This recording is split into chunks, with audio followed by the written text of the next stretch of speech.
మన ట్రెడిషన్‌లో చిన్న ఫంక్షన్ కానివ్వండి, పుట్టినరోజు కానివ్వండి, పెళ్లి కానివ్వండి, బంగారంతో ముడిపడి ఉంటుంది. ఒకటేంటంటే బంగారం వేసుకుంటే ఆనందం అనే కాదు, బంగారం పైన ఉన్న నమ్మకం. So, that is very much important. మీరు వెస్టర్న్ కంట్రీస్‌లో gold is a luxury. They buy it like a furniture. I'm doing a luxury. That's it. There is a story for them. But మన దగ్గర ఇట్స్ మెమరీ. సో, ఇంట్లో మా నాన్నమ్మ పెళ్లిలో ఉంది, మా అమ్మగారి పెళ్లిలో వచ్చింది. ఇప్పుడు ఇంకో జనరేషన్‌కి పాస్ ఆన్ అవుతుంది. It's a memory that moves on from generation to generation. ఎందుకంటే జనరేషన్స్ నుంచి they have a trust in gold. So, why do we buy gold? సో, గోల్డ్‌లో వాల్యూ పెరుగుతుంది. గోల్డ్‌లో పెట్టుబడి పెడితే ఏ రోజైనా మనకు డబ్బులొస్తాయి.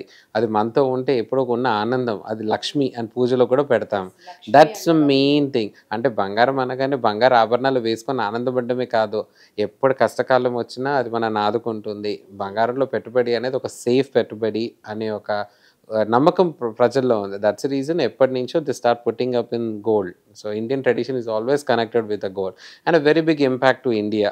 75,000, 73,000 నుంచి 1,00,000 రూపీస్‌కి మారడము కేవలం అది 4 మంత్స్‌లో. It's a very big impact. And Indian jewellery sector మీద కూడా బిగ్ ఇంపాక్ట్ అనే చెప్పాలి. సో, ఇండియాలో జ్యువెలరీ సెక్టర్ చాలా పెద్దదండి. It's not just jewellers or retailers. దీని వెనక there is a lot of tough where the gold karigars, Acharis దీన్ని మ్యానుఫ్యాక్చర్ చేసేదే Vishwakarmas people. They are a very big industry. And మీరు బిలీవ్ చేస్తారా? ప్రపంచంలో ఎక్కడైనా సరే ఏ లగ్జరీ బ్రాండ్ అయినా సరే బంగారంలో ఏదైనా కొత్తదనం క్రియేట్ చేయాలంటే the first preference the look at is India. The masterpiece of made in India.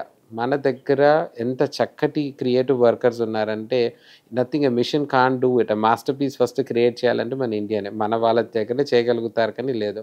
So, that's a beauty. And యుగ యుగాలుగా ఉంటుంది. యాహ్! అంటే దాన్ని వృత్తిగా నమ్ముకొని వేల, లక్షల, కోట్ల మంది ప్రజలున్నారండి. That's what. సో, దీన్ని గుర్తించాలి యాక్చువల్ ఇన్‌ఫాక్ట్ చెప్పాలి అంటే వీళ్ళందరికి పెద్ద ఇంపాక్టే. ఎందుకంటే టోటల్ సెక్టర్ ఎక్స్‌పెన్సివ్ అయిపోయింది. సామాన్యులకు అందుబాటులో లేకుండా పోతుంది. సో, ఏ విధంగా మ్యానుఫ్యాక్చర్ చేయాలి? ప్రొడక్షన్ ఉండాలి. So, all things aspects risk పెరిగిపోయింది. ప్రొడక్షన్ కాస్ట్ పెరిగిపోయింది. అన్ని aspects big impact on jewellery industry అండి. Akshaya Tritiya. So, it's one of the biggest gold festival. So, everybody prefer to buy some gold. ఈ అక్షయ తృతీయ రోజు బంగారం ఎందుకు కొనుక్కోవాలనుకుంటారు.